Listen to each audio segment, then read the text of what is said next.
Hai kawan-kawan dimanapun berada, semoga kita semua sehat selalu. Kali ini kita akan melanjutkan Donghua Magic Chef of Ice and Fire, yang mana setelah Ron Yambing diangkat menjadi seorang murid dari seorang dewa koki iblis. Langsung saja kita ke alur ceritanya. Melanjutkan cerita sebelumnya, setelah Ron Yambing sudah cukup kuat dalam teknik sihir masakan, Zaji pun bermaksud membawanya ke kota es untuk menjumpai teman lamanya, seorang penempa besi. Di tengah perjalanan, guru Zaji meminta Niambing untuk menghemat energinya. Namun di sini Niambing tidak mempermasalahkan hal itu. Tak berselang lama, mereka pun memutuskan untuk beristirahat. Di sini Niambing yang melihat gurunya kepanasan akibat terik matahari. Ia pun ingin menggunakan elemen esnya untuk mencairkan suasana. Akan tetapi guru Zaji menolak tawaran itu karena ia mengetahui kalau sihir Yambing yang cukup ekstrim akan membuat ia kedinginan. Karena hal itu, Niambing pun menggunakannya sendiri. Niambing.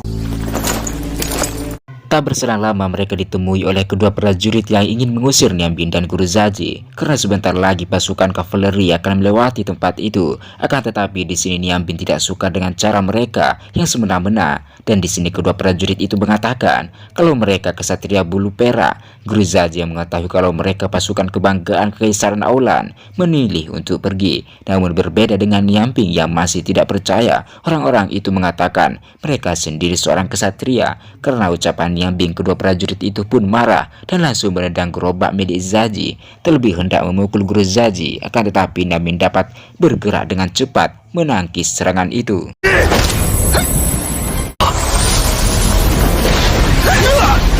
Pertarungan itu terjadi begitu cepat. Di sini Niambing mampu membuat prajurit itu mundur beberapa meter. Sementara di sisi lain, seorang datang, ia adalah Komandan Feng dari pasukan Kekaisaran Aulan. Lalu ia pun memarahi kedua bawahannya itu karena tidak becus untuk menangani satu hal sepele. Dan setelah Komandan Feng mendengar penjelasan kedua anak buahnya, ia pun menghampiri Niambing untuk meminta maaf. Lalu meminta Niambing dan guru Zaji pergi. Setelah ia memberikan koin emas sebagai tanda permohonan maafnya.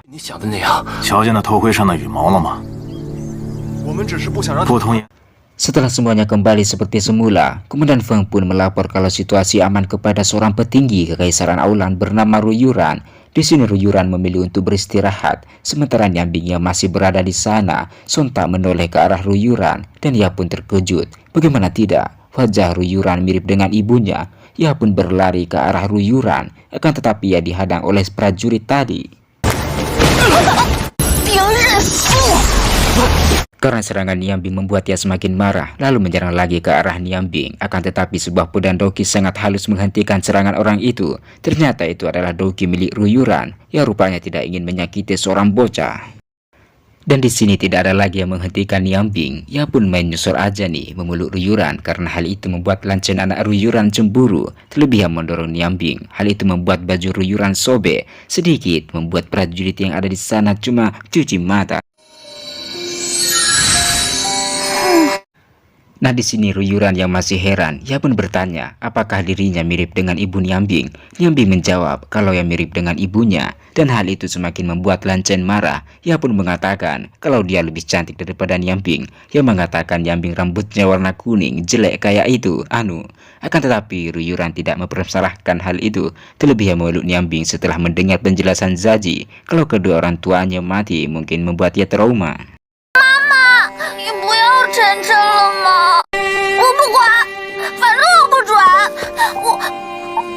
Karena kebaikan Ruyuran, Niambing pun berterima kasih kepadanya. Kemudian Ruyuran memberikan sebuah token giok yang bertuliskan namanya. Mungkin benda itu akan mempertemukan mereka kembali. Lancen yang melihat ibunya memberikan giok itu membuat ia mengatakan kalau Ruyuran sudah tidak menyayanginya lagi karena ia sudah lama menginginkan giok itu. Namun Ruyuran menjelaskan kalau ia hanya punya firasat, dia dan Niambing memiliki ikatan. Tak lama setelah itu, Ruyuran pun meminta kepada Komandan Feng untuk menghukum anak buahnya karena bertindak seenaknya. Dan di sini Komandan Feng tanpa lama-lama, ia pun mencabut bulu perak pada prajurit itu, yang tandanya orang itu sudah kehilangan kehormatannya sebagai kesatria.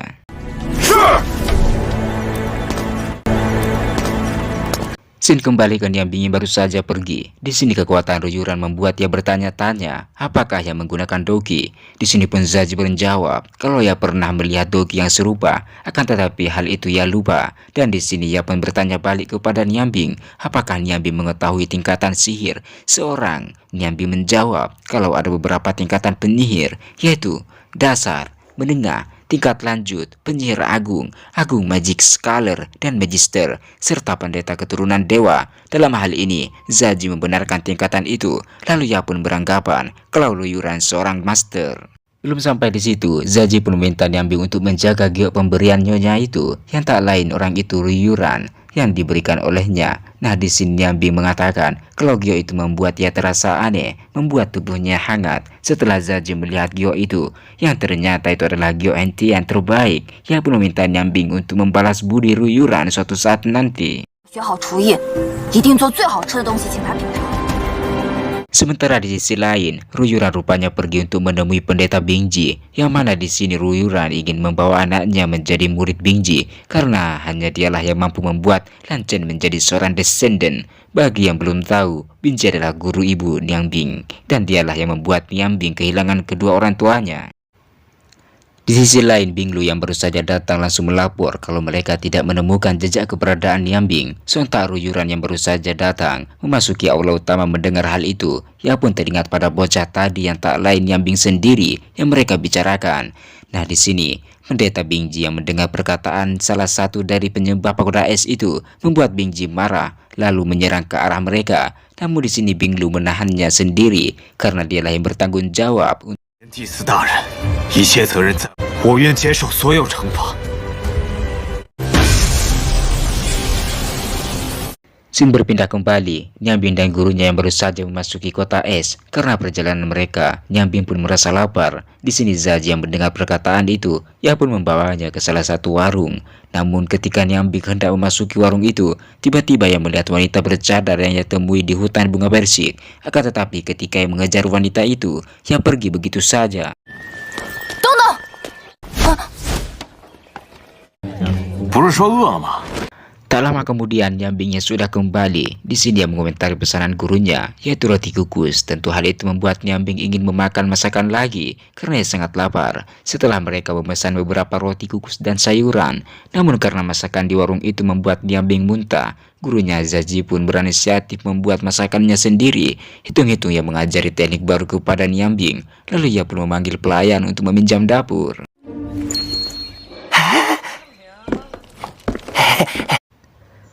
Setelah berhasil meminjam dapur warung itu, terlebih dahulu Zaji bertanya tentang beberapa lama Niambing mempertahankan sihirnya. Niambing menjawab, jika elemen api saja yang mampu menggunakannya setengah jam. Setelah semuanya aman, mereka pun memulainya.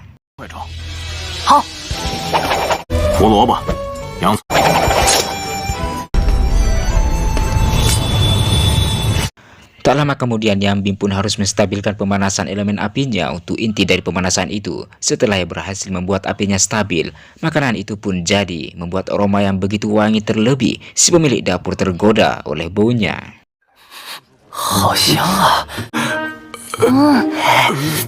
Setelah itu Niambing pun mulai mencicipi masakan yang mereka buat, membuat ia terkejut setelah memakannya, yang merasa setiap lapisan masakan itu mempunyai cita rasa yang berbeda.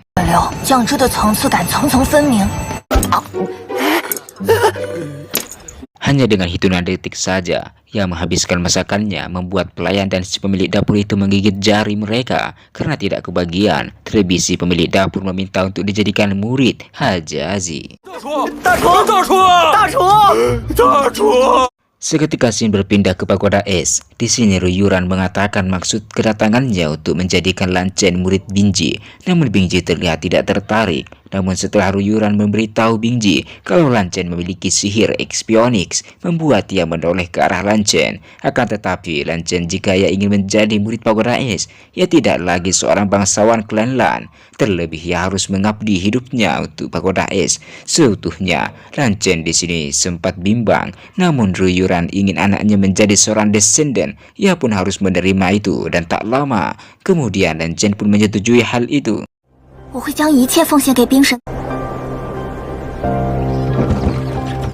Shin kembali ke Niambing yang sudah sampai di sebuah tempat toko besi. Di sini Niambing terlihat meremehkan nama toko itu karena sangat buruk. Zaji menegurnya kalau ia jangan sampai tertipu oleh penampilan. Ia pun menjelaskan kalau toko itu milik seorang pandai besi nomor 1. Dan tak lama kemudian mereka pun memasuki toko itu. 看你了，喂，小伙刀， Guru Zaji yang terlihat akrab dengan nama Xiao Podao, pemilik toko itu. Namun tiba-tiba sebuah pedang hampir saja mengenainya.